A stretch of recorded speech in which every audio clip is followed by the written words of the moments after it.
ஏன்னா நீங்கள் இந்த மாதிரி சொல்லி தான் நாள் கணக்காகி மாதம் கணக்காகி வருஷ கணக்காகி எந்த வேலையும் நடக்கல சார். இதே மாதிரி இந்த மாதிரிலாம் இந்த விஷயம் இருக்க முடியாது சார். ரெண்டு ப்ராசஸும் கட்டிக்கிறேன்.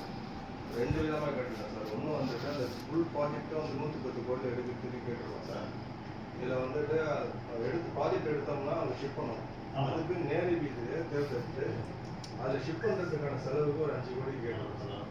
அது ரெண்டுக்குமே இதுதான் என் தகவல். அப்பையிலேருந்து அந்த தகவல் தான் எலெக்ஷன்லேயே தகவல் இருக்குது. Yes sir. இந்த 110 கோடி கேட்டது வந்துட்டு எலெக்ஷனுக்கு முன்னாடியே போச்சு சார். சிஎம் வந்துட்டு அப்போ எலெக்ஷன் டைம் இருக்கிறதுனால இப்போ எதுவும் காலி பண்ணால் பிரச்சனை வரதுக்காக வச்சுட்டாங்க சார். இதுக்கப்புறம் எலெக்ஷன் முடிஞ்சதுக்கப்புறம் போட்டு ரெடி பண்ணி வச்சுக்குவோம். வந்த உடனே எலெக்ஷன் முடிஞ்ச பிறகு அந்த வேலையை ஆரம்பிக்கலாம்னு நினச்சோம். அவங்க என்ன பண்ணிட்டாங்க, ஃபைனான்ஸில் ஒரு மாதம் தங்கி போச்சு.